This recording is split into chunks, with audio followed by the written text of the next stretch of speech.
I'm Lena and welcome to my kitchen. Today I'm going to make beef sirloin tips with rice and gravy and some asparagus. My husband said to me last night he was really craving something with some rice and gravy, some good country cooking, stick to your ribs kind of meal. I'm going to do this beef sirloin tip roast, and I'm going to, well, it's not really a roast, it's steak, beef sirloin steak, to make beef tips. So let's get started. We're going to use brown rice instead of white rice. I do try to make things a little healthier. So I need to get this started first because brown rice takes a lot longer than white rice. I add 1 cup of rice. And with brown rice, you don't have to rinse it because it doesn't really have a whole lot of that starch because it's got the hole on the outside of it. And then I don't do water because I like flavor in my food. So we're going to use some beef stock. And we're going to use 2 cups.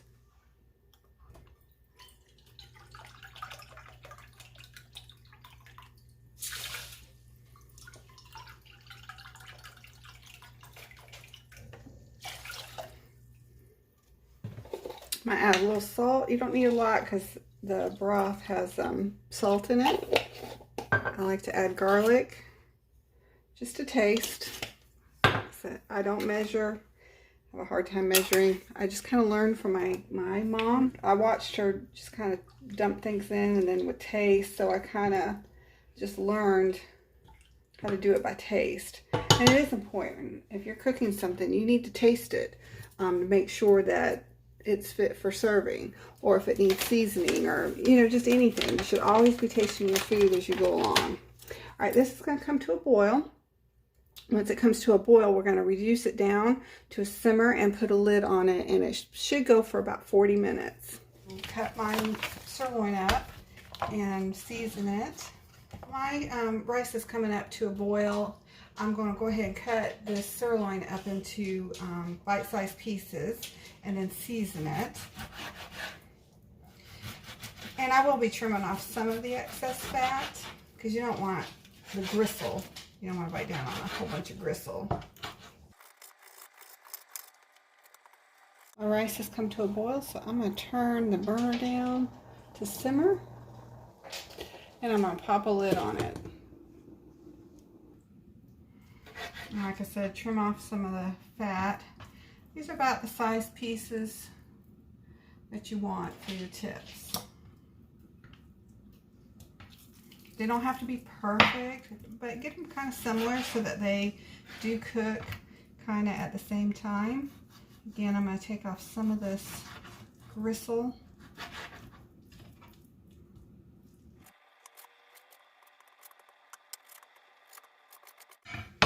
Okay.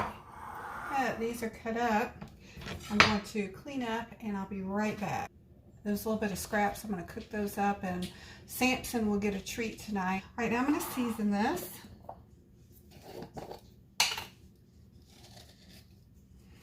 We're going to do salt, again, just to your preference. And you want it, you want a good amount of salt because you want your meat to be seasoned. You want to taste it.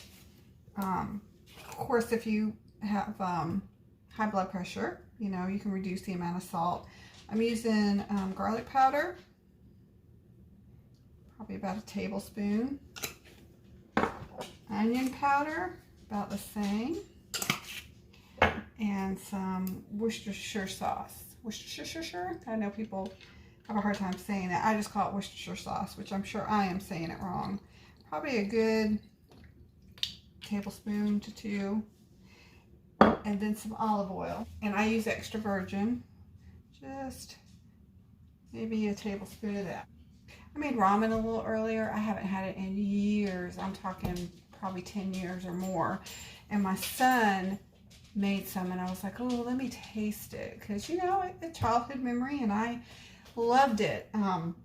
But this was always so salty, so I never used a whole packet. I only used maybe half the packet. So I figured this would be good to kind of throw this in here. It's beef flavored. I don't know, something different. I don't put this in here, but why waste? We're in quarantine and we need to use up everything. There's no wasting And we're going to mix this up.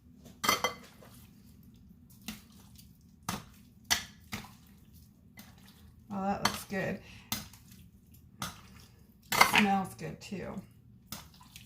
And you can do any kind of marinade. I mean, you can even put soy sauce in here. You just want a little bit of an umami flavoring, and soy sauce certainly does that. You know, the Worcestershire sauce. And then I'm going to let this marinade for just a few minutes. But I do got to get it going because, you know, you want it to be tender, so it's got to cook a little while. And I'm getting close to dinner time, so I should have probably done this a little earlier. Let's turn our burner on. I'm going to start on high because you want to sear the outsides to get a good crust. And then I will pull them out, and then we will build our gravy, and then we'll put the meat back in the gravy to cook for a while so it becomes tender. All right, we are up to temperature. I'm going to spray with a little olive oil. And we're going to start putting our meat in. You hear that sizzle? What you want to hear. You might have to do these in batches to get the brown color. Maybe not. Let's see if it all fits. You don't want to overcrowd the pan because then it won't sear, it'll sweat, and then it'll be mushy instead of a crust because it releases juices. Okay, we're definitely going to have to do 2 batches. And he's looking for that pretty color to start. Look at all that pretty caramelization. Once we get a nice brown on this side, I'm going to move it to, I'm bad. I try not to do a whole lot of dishes because my husband complains, so I'm going to move it to a paper plate just to hold it. See how this is, oh yeah. So both sides looking nice. So we're going to start pulling these off, and then we're going to start our second batch. The flavor is in that caramelization, and it sticks to the bottom of your pan, and that's going to be some good gravy. Good gravy. And that's what we're wanting. Some scrumptious gravy over some rice with some meat. Yum. Alright, I'm just going to spritz just a little bit more. Don't need a ton because it does have, I did put some olive oil in it already. So I'm just going to, I can dump this out and spread it. I don't want them too close together because you see those juices? If you had it all together, then it would steam.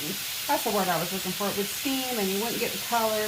But you definitely want the color on this. You want it to get on the bottom of the pan. Look at there already. It's already nice. I'm going to move this down to medium. Alright. It's all got some nice color on it. I'm going to turn my pan down. Then we're going to work on the gravy. And you want to leave all that yumminess in there. All of it. We're going to deglaze it.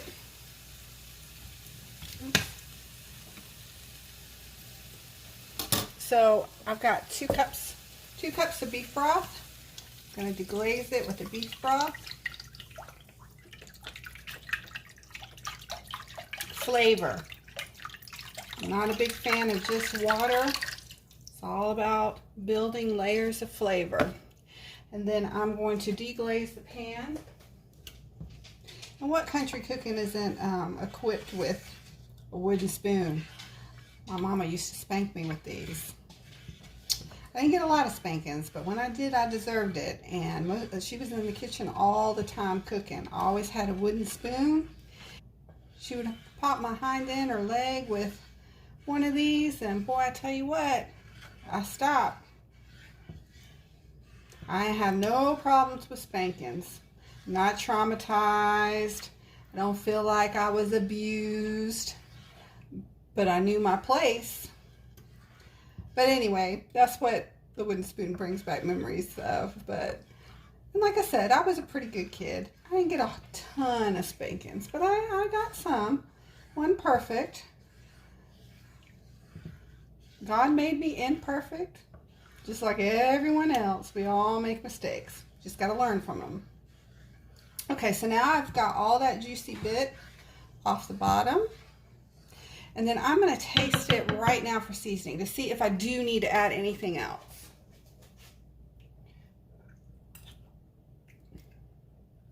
And it does. It definitely needs more salt and pepper and all that stuff. But I always, you know, because the meat was really seasoned and the broth has salt in it.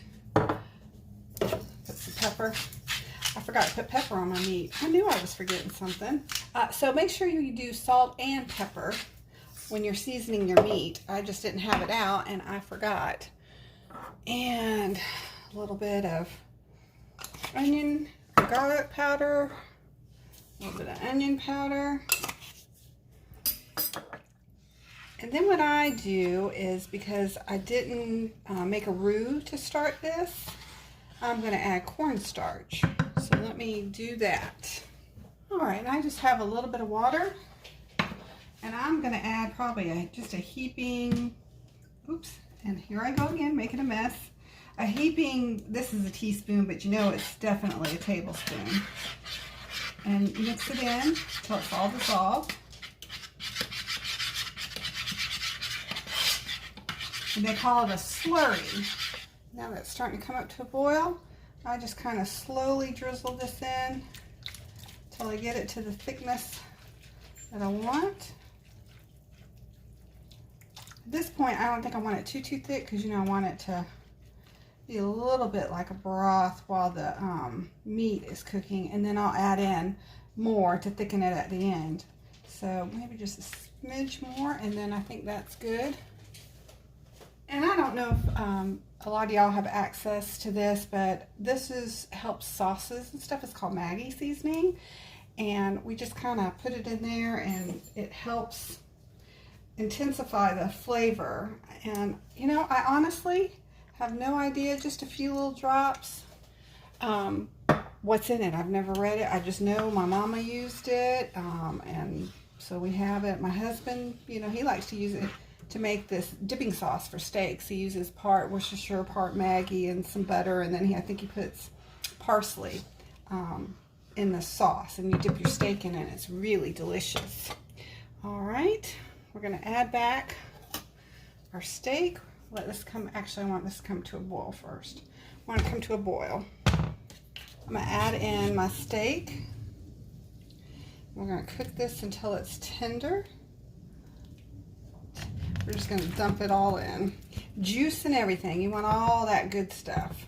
I'm gonna check it after about 30 minutes and just see how tender we are. It's like our rice is done. You want all the water to boil out and then make it fluffy, you know, where it's nice and fluffy. So I'm going to just fluff it. For whatever reason, this didn't take as long. I swear to you, when I make brown rice, it always takes 40 minutes. But this one for today did not. So we're just going to leave it off to the side. I can always heat it back up. Okay, the timer is going off. I'm going to check this just to see how tender it is and if we need to go any more. Oh, it smells so good. See? Okay, now this has got to go a little more.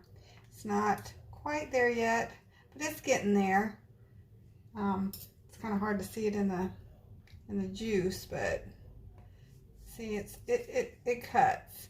But I want it tenderer, so I'm going to do it for another 10 minutes. I'm also going to make some frozen asparagus. I'm not a big fan of it, but it's been a little hot minute since we've had vegetables. So I'm going to be good and cook these asparagus. And this is just enough. There's 3 of us, and it says there's 3 servings in it. And I'll just pop it in the microwave. But I might doctor it up a little bit. Maybe add some Parmesan cheese or something like that on top of it. Just so that I can eat it and it's palatable to me. I only like fresh vegetables. It's hard for me to eat anything other than fresh. And they have to be cooked, usually roasted. So I'm going to try this microwave version and hopefully I will like it. Oh, quick note. You hear my dog. He wants in because he thinks dinner's ready. He knows. He can hear. So this rice, I was like, why in the world did it cook faster than 40 minutes? Because normally brown rice takes 40 minutes. And I just happened to kind of watch back on part of my video. And what does it say? It says quick cook. So I didn't time my meal correctly. I thought 40 minutes for the beef tips, 40 minutes for the rice. Well, that didn't work out because it's quick cook. And I will have to heat the rice back up when it's time. Make sure you read labels. And I'm thankful I didn't overcook it because I just set the timer, and normally I would just walk away from it. But because, you know, this took a little longer preparation to do the tips and all that while I was doing it, I just happened to look over and go, it looks like the water's boiled out of it already. How long does it say it actually takes? Oh, it says 15-20 minutes. So this quick cook for brown rice takes 15-20 minutes, whereas white rice takes 15-20 minutes. Normal, not quick cook brown rice takes 40 minutes. So that is faster. I mean, it's as much as white rice, but it pays to read labels. I'm glad I didn't burn it. So I know what I forgot. I forgot to add onions to my beef dip. So I'm gonna cut up some onions. I'm gonna saute them, and then I'm gonna throw them in the gravy while it's cooking. All right, add your onions. Just a little salt, not much. It starts it to sweat.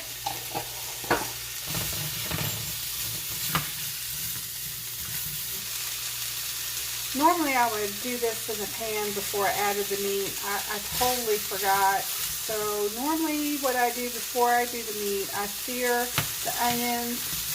I my husband likes mushrooms. I didn't always like mushrooms. It wasn't until maybe 2 years ago that I started liking mushrooms. My son hates them. I'll be leaving them out and just stick with the onions. And he started liking onions really only a few years ago, so I'm thankful that I can at least put onions in it. Before I used to have to, you know, if I wanted onions or whatever we wanted in it, I would have to cook them, separate them out, and then add it when we were ready to eat. Alright, my asparagus are done in the microwave. Pull them out. I'm going to doctor them up. You see how they're coming along? They're getting nice and soft. Good color. Let's do something with these asparagus. Alright, they're kind of messy. Hopefully this bowl is big enough. Ooh, maybe I should drain it. I don't know what I'm supposed to do. Alright, put them in this bowl. Oh, see, I can tell already I'm not going to like these. They're mushy. I don't like mushy vegetables. But I am willing to try it. I will try it because I need some kind of vegetable. See, this is, guys, this is why I do not like frozen, canned. I like fresh. This just looks like, I'm not even going to tell you what it looks like to me, but it looks disgusting to me. But it might taste good. Maybe if I doctor it up, I don't know. We'll see. I'm going to start with some Parmesan cheese. I had to get me a new microplane. My other one broke. So I had to order a new one. My other one was green, lime green. I decided to go with the blue. I feel like it needs a lot of cheese. If I had lemon, I'd put lemon on it. But I do not have lemon. Alright, let's kind of mix that up. What do y'all think? Needs butter, salt. Taste your food as you go. Okay, I'm going to try it just to see if it does need anything. It's really hot though.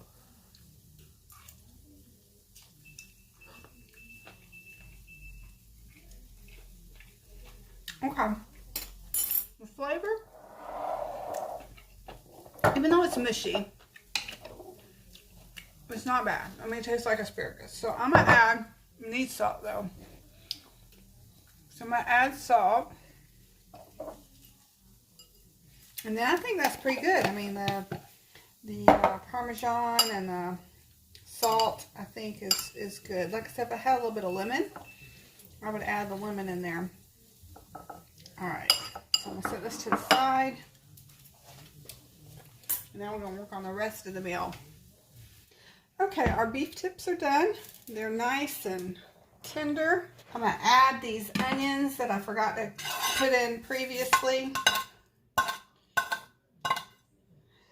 We all make mistakes, but usually you can fix it. Baking's a little harder, but cooking, it's a little easier to fix your mistakes. All right.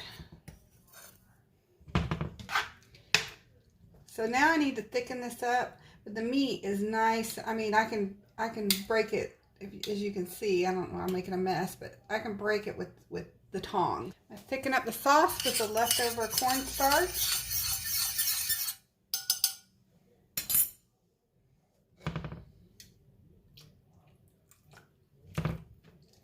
And if you need more, it's not hard, you know, like I said, you just water and some cornstarch.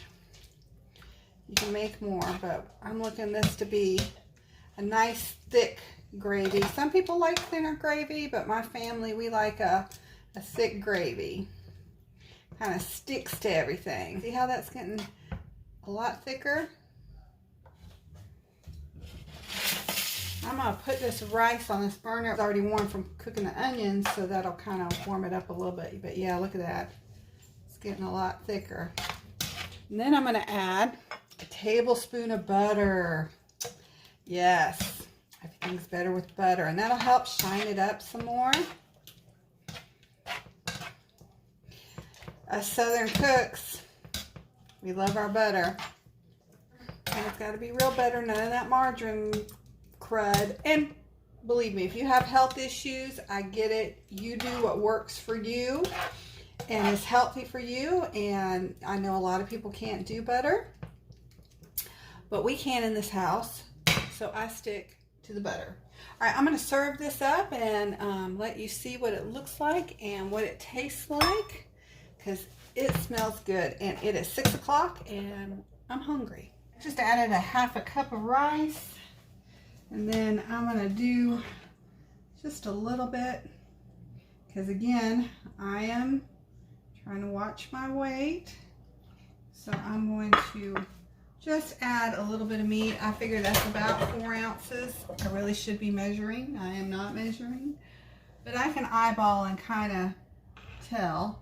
I do want some more gravy and onions. That's good. And then yes, I'm going to try some of these mushy asparagus. Let me try to plate them up where they look decent, because they're so smushy, or mushy. They're so mushy, smushy. Same thing. Yeah. We'll add a little green onion for a pop of color, even though there's some green here. All right, I'm not impressed with these, and they're too mushy, and I feel like I can't plate them right. So there is beef tips with rice and gravy and some asparagus, and that's what we're eating tonight. All right, let me try this. It smells good. See what I'm getting? I'm getting a little bit of rice. I just want a small little beef tip, because I know I can see it's super hot.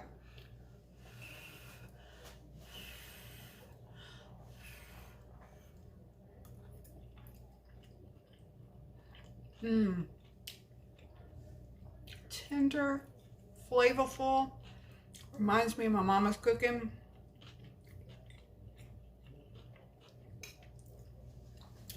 Smell. You could just smell that.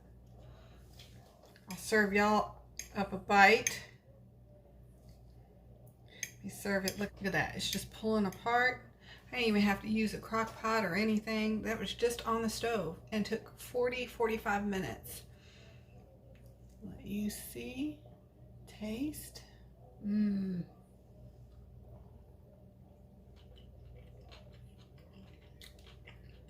Such a good dinner. Thank y'all so much for watching. I hope you enjoyed this episode, and I hope you make it. And let me know if you did and what you thought.